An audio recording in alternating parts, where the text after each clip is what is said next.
नमस्कार, मैं ऋचा सिंह और आप देख रहे हैं सी न्यूज भारत। वक्त हो चुका है न्यूज बुलेटिन का। बुलेटिन में आपको दिखाएंगे कि कैसे बुलंदशहर में पीएम आवास योजना के तहत ठगी करने वाला नटवर लाल किया गया गिरफ्तार। साथ ही बताएंगे कि कैमूर में कैसे मद्य निषेध इकाई पटना के गुप्त सूचना पर शराब से भरी ट्रक सहित चालक को किया गया गिरफ्तार, और क्यों प्रयागराज में अधिवक्ता ने लगाया उप निरीक्षक पर मारपीट का गंभीर आरोप। और भी तमाम खबरों पर आइए विस्तार से करते हैं चर्चा। बहेरी थाना क्षेत्र के निमेठी चौक के निकट गाड़ी पर अंधाधुंध फायरिंग, 2 लोगों की मौके पर मौत और 2 लोग गंभीर रूप से घायल। मौके पर पहुंची पुलिस, इलाके में फैली है सनसनी। वहीं पुलिस प्रशासन के खिलाफ जनता का आक्रोश देखने को मिल रहा है। दरभंगा से सी न्यूज संवाददाता अभिषेक की रिपोर्ट।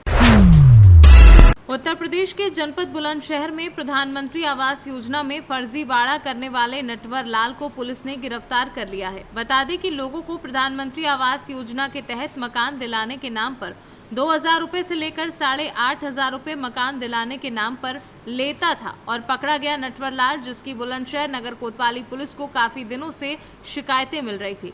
काफी शिकायतों के बाद पुलिस ने फर्जी शोरा अफसर को हिरासत में लिया है। पुलिस को बरामद हुई है पकड़े गए अभियुक्त के द्वारा अब तक करीब अलग अलग स्थानों पर बुलंदशहर, बदायूं और एटा में करीब 54 लोगों को बनाया जा चुका है ठगी का शिकार। राकेश बाबू नाम मेरा और सूडा विभाग के ठगी के द्वारा मुझे गिरफ्तार किया गया है। किस तरीके की आप ठगी करते थे और कौन सी योजना के नाम पर पैसे मांगते थे? प्रधानमंत्री आवास योजना के अंतर्गत। कितने रुपए लोगों से मांगे जाते थे? हैं? कितने रुपए पर लोग से मांगे जाते थे? 8500 रुपये मकान बनाने के लिए। किस तरीके से करते थे?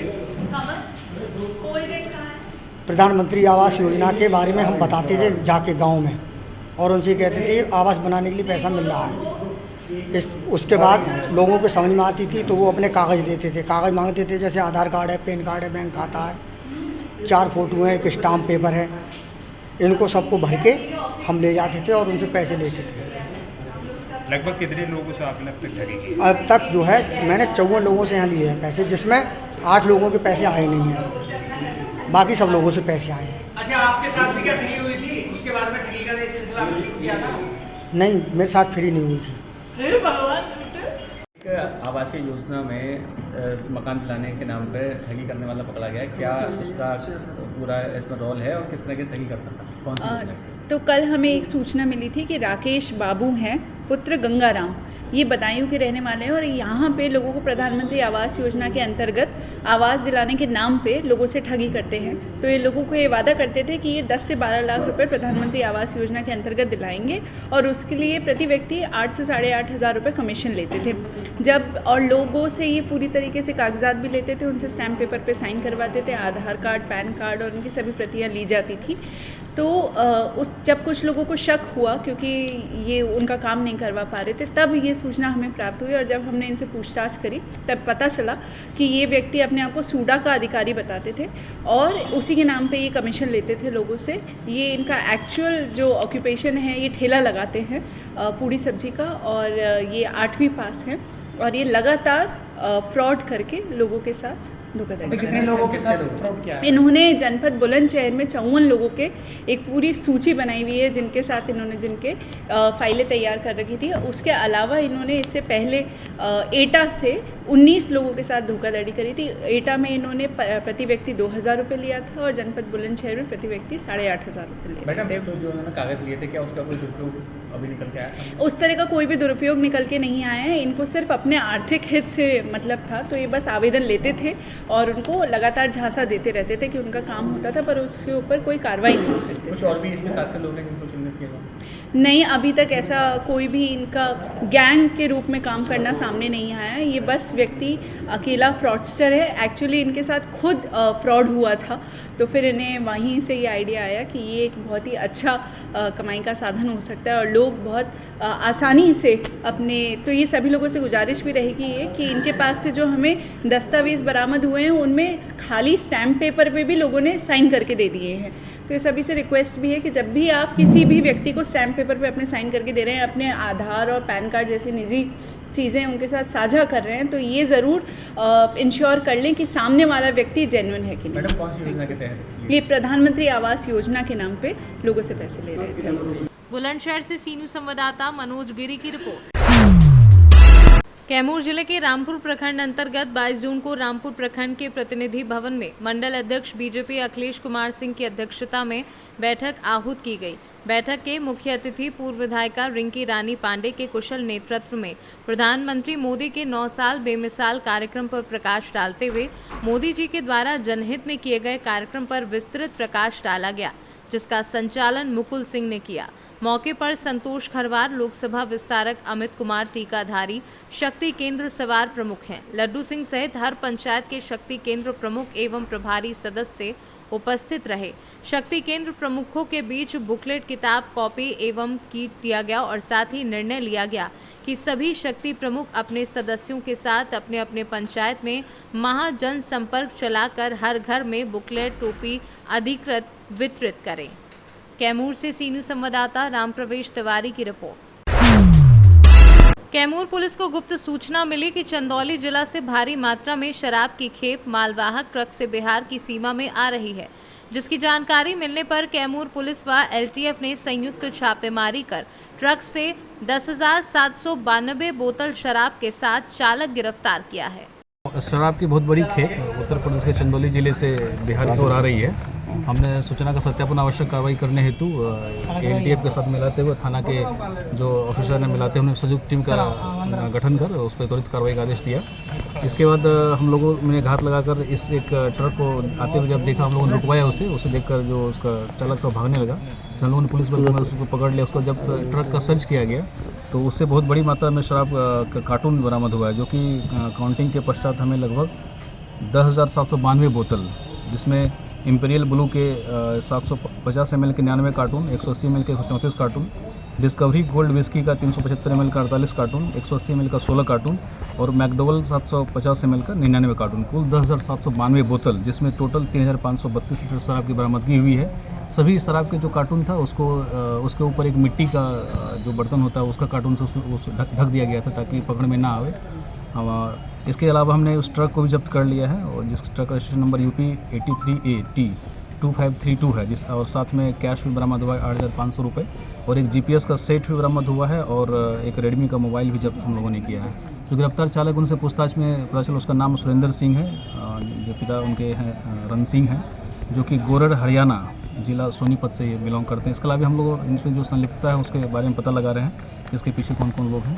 सर कहाँ से कहाँ लेके जा रहे थे ये? जो तक प्राप्त सूचना है, ये सुरेंद्र सिंह को ये ट्रक दिल्ली में हैंडओवर किया गया था। उसे सूचना थी कि बिहार में तुम्हें लेकर जाना है पटना के लिए, बट इसे रास्ते में पकड़ लिया गया। कितना इनको मिलने वाला था, क्या बता रहे हैं? खेप पहुँचाते तो कितना इनको रास्ते? इन्हें बताया कि इन्हें 25,000 रुपये मिलते हैं, जो भी इनका दूरी में लाते हैं दिल्ली से लेकर यहाँ तक। हाँ, इससे पूर्व भी ये दुर्गावती थाना क्षेत्र में पिछली बार भी शराब लाते वक्त ये गिरफ्तार हुए थे। पूर्व से इनका आपराधिक इतिहास रहा है शराब के मामले में। क्या मूल्य होगा सर शराब का लगभग? शराब का मूल्य टोटल किया जाए तो देख सकते हैं मार्केट वैल्यू में लगता है कि 15-20 लाख से ऊपर ही होगा। क्या आप कार्रवाई चल रही है? जो आवश्यक कार्रवाई हम लोग कर रहे हैं, जब्त कर लिया गया है, उससे पूछताछ की जा रही है और जल्दी उसको गिरफ्तार कर जेल भेज दिया जाएगा। कितने लोग का रैकेट काम कर रहा है इनके साथ शराब में? अभी तक जो प्राप्त जानकारी अनुसार 4-5 लोगों का नाम आया है, जिसमें हम लोग सर्च कर रहे हैं। कौन बिहार ही के हैं? नहीं, बाहर के ही हैं। सर ये जो गाड़ी है चोरी की है कि किसी के नाम से? अभी तक जो गाड़ी का में जो बरामद कागजात किया गया, जो बरामद हुआ है, उसका हम लोगों ने सत्यापन किया तो फेक पाया गया है। ठीक है, तो जो ओरिजिनल जो उसका ऑनर है उसका हमें पता लगा है। सर कोई टीम बनाई गई थी? कैमूर से सी न्यूज़ संवाददाता संदीप कुमार की रिपोर्ट। जनपद प्रयागराज के कोराव थाना क्षेत्र के एक अधिवक्ता द्वारा उप निरीक्षक कोराव अवधेश यादव पर मारपीट का आरोप लगाया गया है। पूरा मामला नगर पंचायत कोराव के मालवीय नगर का है, जहां अधिवक्ता मोहम्मद हारून पुत्र नन्हे अली ने बताया कि बीते दिनों 19 तारीख सोमवार को रात में उनका अपना पाटीदारों से किसी बात को लेकर विवाद हो गया था, जिसके बाद पुलिस को सूचना दी तो मौके पर आई पुलिस बिना सोचे समझे घर में घुसकर गाली गलौज करते हुए थाने ले गई। अधिवक्ता हारून का आरोप है कि थाने ले जाने के बाद उन्हें बेरहमी से जानवरों की तरह उप निरीक्षक अवधेश यादव द्वारा पीटा गया है।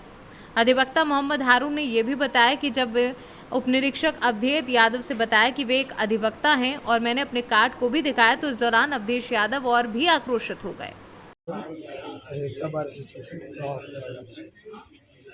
क्या कुछ किया गया है आपके साथ और किस समस्या को लेकर आप लोगों ने तहसील को बंद किया है? मुझे मेरे घर में घुस के सारी अवधेश यादव द्वारा महिलाओं के साथ बर्बादी की, छेड़छाड़ उसके बाद मुझे धमकाया गया कि अगर ज़्यादा आगे बढ़ोगे तुम्हारे को इतना मुकदमा ला देंगे, तुम्हारी 7 पुश्त तक बर्बाद हो जाएगी, मुझे वापस ले गए, मुझे धमकीबाजी दे, मुझे बहुत बेरहमी से मारा गया। जैसे कोई 395 करता है, 370 81 करते हैं, उसके अंत जितना नहीं जितना हमें मारा गया, यहाँ छोड़ दिया जाता है। तो मेरा दर्ज गए, उनकी बात को इग्नोर किया गया कि हम देख लेंगे, तुम्हारा आए कुछ नहीं किए। आपकी क्या मांग है अब? मेरी मांग है इनके पे FIR होना चाहिए, FIR हो, सस्पेंड हो, बस। उप निरीक्षक अवधेश यादव के खिलाफ कार्रवाई की जाए, उन्हें निलंबित किया जाए।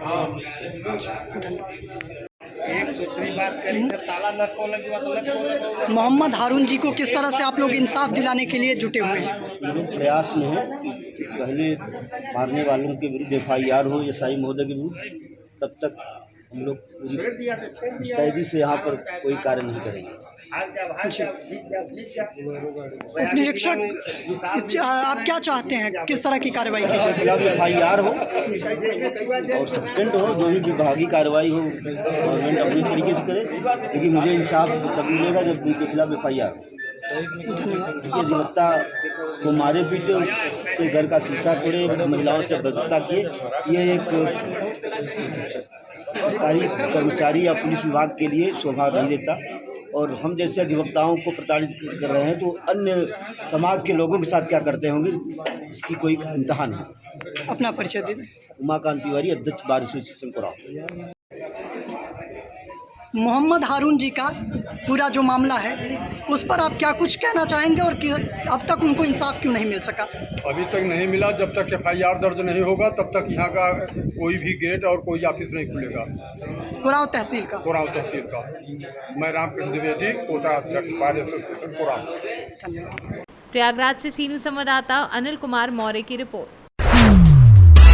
आमला नगर के वार्ड क्रमांक 18 में स्थित शासकीय प्राथमिक शाला रोडगांव स्कूल के संबंध में जनपद शिक्षा अधिकारी व कलेक्टर तथा जिला शिक्षा अधिकारी के नाम आवेदन सौंपा है।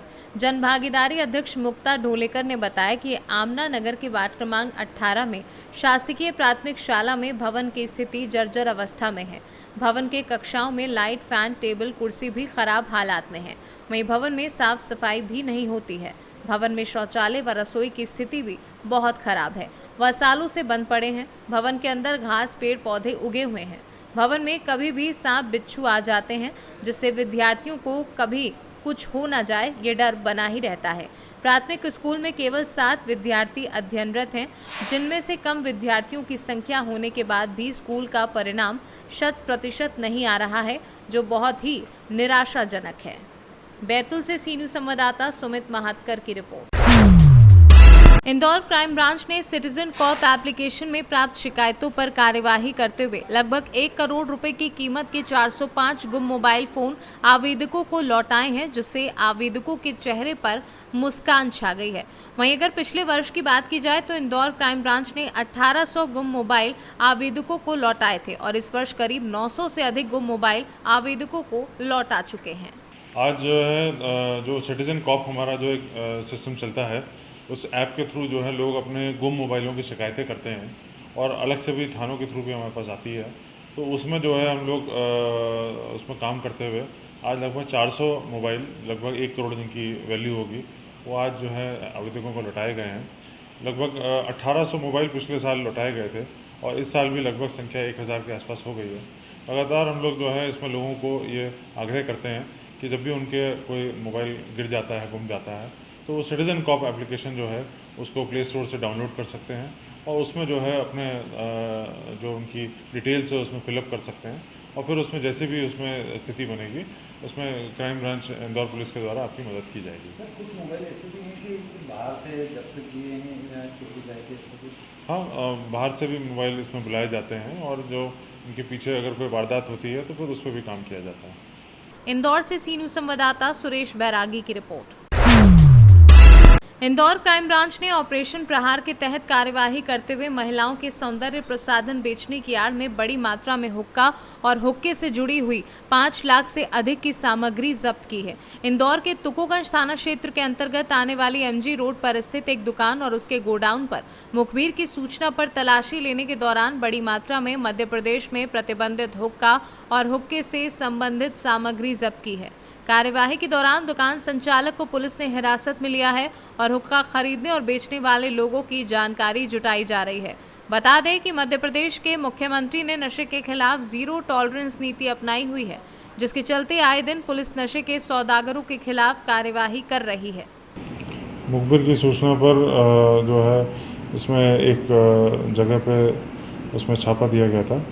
वहाँ पे लगभग 70 हुक्का और लगभग वहाँ पे 1000 के लगभग जो है उसमें मटेरियल पाया गया है। यहाँ से जो है जितने भी इस तरह के हुक्का और उसके प्रोडक्ट्स होते हैं उसकी सेल की जा रही थी और अवैध एक गोडाउन बनाया हुआ था। इसमें जो है बेसिकली ये एक कॉस्मेटिक्स की शॉप थी। उसका जो है संलग्न जो उसकी बिल्डिंग है उसका इस्तेमाल जो है वो इस सब चीज़ों में किया जा रहा था। इसमें जो भी वैधानिक प्रावधान है उसमें कार्रवाई की जा रही है। तो शहर में अभी तक कहाँ सप्लाई कर चुका है ये पूरा सामान लेके कहाँ से आता है? इस संबंध में पूछताछ अभी जारी है। ये कहाँ से सप्लाई हुआ था, अभी प्रिलिमिनरी तौर पे पता चला है कि ये बॉम्बे तरफ से सारा सामान आ रहा था और जो उस संबंध में जो है कार्रवाई चल रही है। लगभग पूरा जो सामग्री पकड़ी गई है वो 5 लाख से ऊपर की होगी। सर क्या ये जो कॉस्मेटिक का सामान है इसके दूसरी शॉप्स भी हैं इस तरह की या सिर्फ इसकी आड़ में ही है इस तरह का? अभी पूछताछ जारी है और जो है इसमें जो भी तथ्य हैं इसके अनुसार कार्रवाई करेंगे। आरोपी यही इंदौर के हैं, उनसे पूछताछ अभी चल रही है। इंदौर से सी न्यूज़ संवाददाता सुरेश बैरागी की रिपोर्ट। खबर प्रतापगढ़ से है, जहां जिले के कोहड़ौर थाना क्षेत्र के नरहरपुर गांव स्थित पहलवान वीर बाबा के धाम पर बने कुएं में गुरुवार की सुबह ग्रामीणों ने एक महिला के साथ 3 मासूम बच्चों का शव देखा। इसके बाद पूरे इलाके में सनसनी फैल गई और बड़ी संख्या में ग्रामीण जुट गए। हालांकि लोगों ने महिला की शिनाख्त कर ली है। कोहड़ौर के औरंगाबाद निवासी सोहनलाल की पत्नी प्रमिला देवी 38 वर्षीय के साथ उनके बच्चों का शव कुएं में मिला, जिसमें 7 वर्षीय पुत्री सलोनी, 5 वर्षीय पुत्र शिवांशु व 3 वर्षीय पुत्र दिव्यांश है। सोहनलाल कान से दिव्यांग है। वह गांव में ही मजदूरी का कार्य करता है।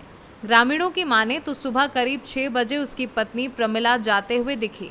कुछ देर बाद बच्चों के साथ उसका भी शव कुएं में मिला। मृतका की ननद मनीषा ने बताया कि भाभी मानसिक रूप से दिव्यांग थी। शवों को फायर ब्रिगेड कर्मियों ने बाहर निकाला। आत्महत्या और हत्या को लेकर संशय बना हुआ है। सीओ सिटी करिश्मा गुप्ता ने बताया कि जानकारी मिली है, जांच की जा रही है। जी आप गांव के प्रधान हैं, तो एक घटना के बारे में क्या जानते हैं आप? सर, घटना के बारे में अभी सुबह जो है 7:30 बजे हमको जानकारी हुई लगभग, तो तब हमको भी जानकारी हुई, तब हम भी यहाँ आए भाग के। तो फिर और जो है थाने के लोग, पुलिस वगैरह सब पहुँचे लेकर। क्या मामला क्या हुआ? सर, मामला तो अब हमारा घर तो यहाँ से जैसे औरंगाबाद एक ग्राम पंचायत है, तो हमारा फतेहपुर गाँव में लगता है। अब इनका पारिवारिक मामला तो हम नहीं बता सकते सर, लेकिन ये लड़का पिछले साल जो है मनरेगा में काम करता था, उसके बाद बॉम्बे चला गया। और अभी परसों जो है यहाँ महिला सशक्तिकरण की थाने द्वारा मीटिंग थी, वहाँ महिलाएं आई थी, वो भी आई थी। अभी बता रहे हैं कि वो भी आई थी और ये हस्बैंड जो है इनके, ये सोहनलाल जो है, हमसे मिले भी थे वहाँ पे। तब तक ऐसी कोई बात नहीं हुई, परसों भी। तो उसके बाद अब आज ये बता रहे हैं कि यहाँ से जाने के बाद वहाँ तभी गायब हुई है। और ये कुछ जानकारी अभी तक नहीं दिए थे। अब सुबह जो है जब ये घटना हुई तब जानकारी हुई गांव के लोगों को, हमको भी जानकारी। कितने लोग कुएं में जो है वो महिला थी और उसके 3 बच्चे, 1 लड़की और 2 लड़के थे सर। क्या उम्र बच्चों की रही होगी? अब बच्चों की उम्र जो है, लड़की बड़ी थी सर, वो लगभग 7-8 साल थी, 7-8 साल थी, और बच्चे छोटे थे, 5 साल और 2-2.5 साल। दो लड़के हैं, 1 लड़की? हाँ, 2 लड़के 1 लड़की सर। क्या बच्चों को साड़ी से बांध ही रखा था क्या? नहीं, बच्चों की साड़ी से बांधा नहीं था। जैसे अब कुएं में कोई गिरता है तो जान को जब उसको दिक्कत होती है तो आके पैर में उसके जो है वही पैर में फंसी थी, ऐसे पैर में जो है दोनों पैरों के बीच में वो मतलब बांध के कूदी थी बच्चों को?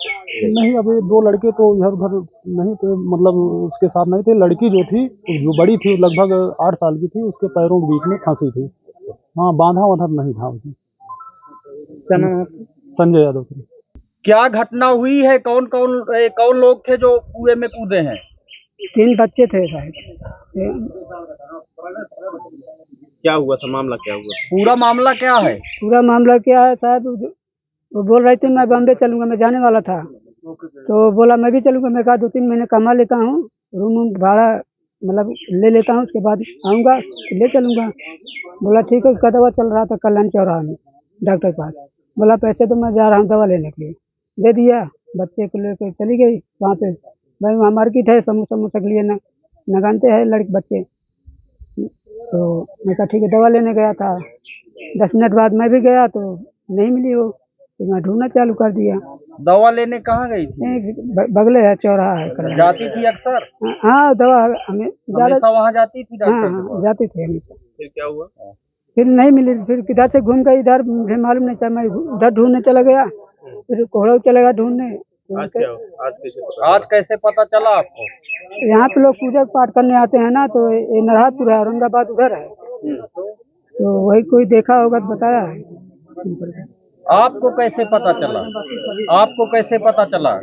ये लोग फूर किए थे ना यहाँ पे गाँव में, वहाँ पे फोन किए थे तो ये लोग आए थे। फिर क्या नाम है आपका? सोहन लाल। मैम, आज कुएं में 4 लोगों का शव मिला है, ये कौन लोग हैं और किस वजह से इन्होंने सुसाइड किया है? आज सुबह करीब 8:30 बजे सूचना प्राप्त हुई कि नरहरपुर ग्राम थाना क्षेत्र कोहड़ौर में एक कुएं में एक महिला और 3 बच्चों का शव देखा गया। सूचना प्राप्त होने पर तुरंत फोर्स के साथ घटनास्थल पर पहुंचा गया। शव को कब्जे में लेकर विधिक कार्रवाई की जा रही है।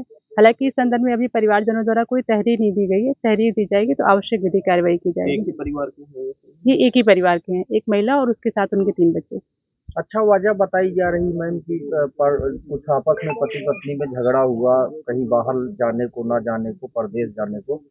तो क्या ये वजह ठीक से समझ में आती है कि कुएं में उसके बाद आके आत्महत्या कर लिए बच्चों को लेकर? प्रथम दृष्टया ग्रामीण जनों द्वारा ऐसा बताया जा रहा है कि आपसी पति पत्नी का विवाद था। पति इनका मुंबई में रहता था और वहां जाने को लेकर महिला की जिद थी। हालांकि इस संदर्भ में अगर कोई तहरीर प्राप्त होती है तो उस पर जांच करके आगे विधिक कार्रवाई की जाएगी। प्रतापगढ़ से सीनू संवाददाता रोहित जायसवाल की रिपोर्ट। नागदा में राघवेंद्र इंजीनियरिंग कंपनी के ठेकेदार कर्मचारी राजेश मीना की ट्रैक्टर ट्रॉली के नीचे आने से मौत। परिजनों ने सिविल अस्पताल नागदा में किया हंगामा। ठेकेदार से मुआवजे की मांग को लेकर किया गया हंगामा। देवेंद्र शर्मा के ठेके में कार्यरत था राजेश मीना। दोनों थाने के पुलिस बल के साथ पहुंचे तहसीलदार। वहीं देवेंद्र शर्मा ठेकेदार को बुलवाकर परिजनों व ठेकेदारों के बीच कराया मामला शांत। घटना रात 1:30 बजे हुई है, जिसने देवेंद्र शर्मा ठेकेदार जो है उनकी फर्म में काम करने वाले एक मजदूर जो कि ट्राली से फर्म की ओर जा रहा था, बीच रास्ते में एक्सीडेंट के दौरान ट्राली के नीचे दबकर करीबन रात में उनकी मौत हो गई।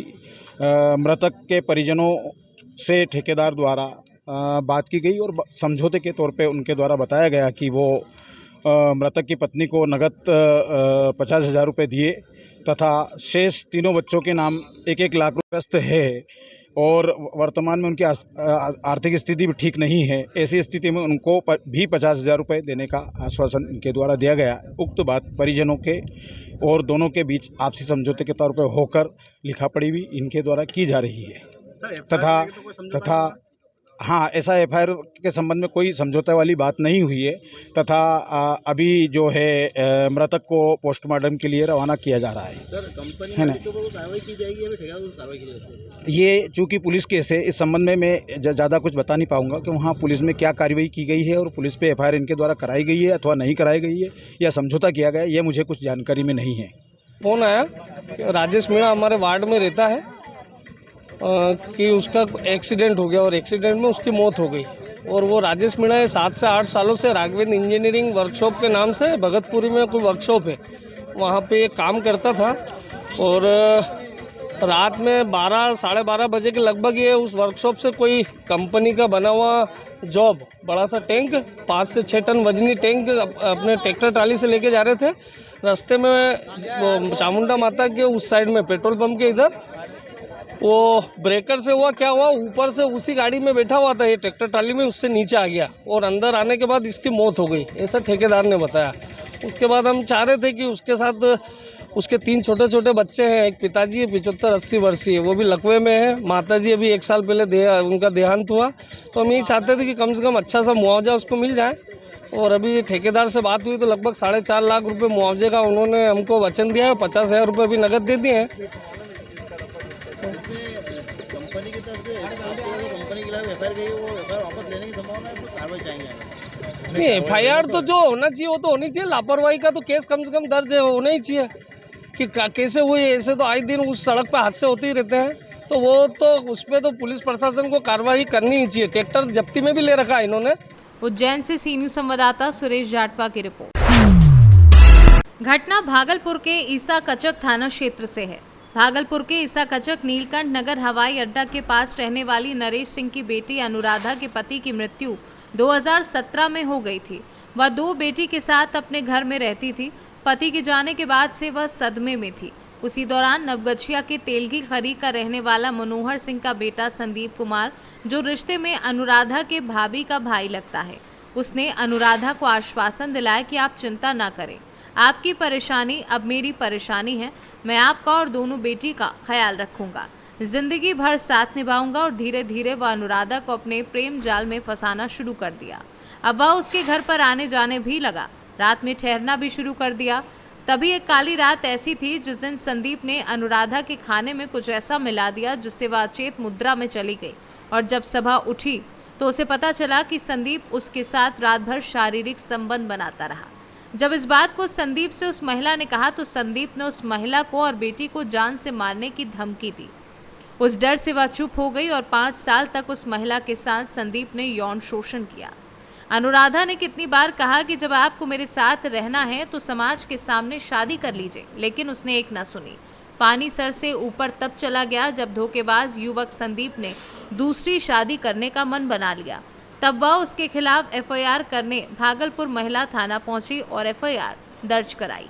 एक रिलेटिव का ही लड़का था, मेरा भाभी के भाई लगता था। वो मेरे घर में आ गया। मेरे पति 2017 में एक्सपायर किए थे। वो मेरे आया कि हम तुम्हारी मदद करेंगे, तुम्हारे घर में तुम्हारे साथ रहेंगे।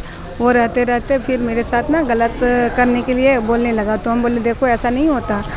तो किसी दिन एक दिन मेरा तबीयत ख़राब हो गया। वो आया नशीली पदार्थ कुछ लेके और हमको खिला दिया। रात में मेरे साथ गलत किया। और फिर उसके बाद से जब हम उसको बोले कि ऐसे तुम किया तो हमको घर में सिंदूर भी लगा दिया कि तुमसे शादी कर लिया, अब तो पति पति बन के रहेंगे ना। उस दिन से मेरे घर में रहने लगा। और अब जब ऐसा उसको बोलते थे कि तुम मेरे सबके सामने शादी करो तो बोलता था कि अच्छा अपने फैमिली वाले को मनाएंगे तभी शादी करेंगे। और उसके फैमिली वालों के बराबर बोलता था, लेकिन वो लोग मानते नहीं थे कि उसको 2 बच्चे हैं, मुझसे शादी नहीं करेंगे। अगर हम बोलते थे कि तुम ऐसा नहीं करोगे तो हम केस करेंगे, तो बोलता था कि तुम्हारी बेटी को किडनैप कर लेंगे, तुमको मरवा देंगे, तुमको ससुराल वाले से भी बोल के भागलपुर का भी घर से बेदखल करवा देंगे, ससुराल वाले से भी बेदखल करवा देंगे। ऐसे कर करके धमकी देते रहा। रात तुमको फिर रात में भी कल आया उसका कॉल, बोला कि तुमको मुझे मेरा भाई एक है, हथियार रखता है, गाड़ी चलाता है, तुमको उठवा लेंगे, तुम सोच रही हो वो नहीं होगा, हम तुमसे शादी नहीं करेंगे, तुम चुपचाप से कहीं कुछ नहीं, अपना मुंह बंद रखो। और उसके बाद फिर वो अचानक से उसका शादी उसके फैमिली वाले तय कर दिए। मेरा बिना बताए मेरे पास से 30 मई को चला गया। 30 मई को गया और उसका 19 का तिलक था और 23 को शादी है। 19 का तो चुपके से तिलक कर लिया, हमको पता चला। तो फिर आज हम आए महिला थाना में, कल भी आए तो यहाँ पे केस नहीं लिए। और आज आए तो पता चला मैडम की भतीजी है जिसकी शादी उस लड़का से हो रहा है, इसलिए केस नहीं मैडम ले रही थी। सुबह से जिद करते करते जाके अभी मेरा केस ली है। भागलपुर से सी न्यूज संवाददाता राहुल कुमार सिंह की रिपोर्ट। फिलहाल न्यूज बुलेटिन में बस इतना ही। देश दुनिया की तमाम खबरों की जानकारी के लिए देखते रहे सी न्यूज भारत। हर खबर आपके साथ, आपके हाथ।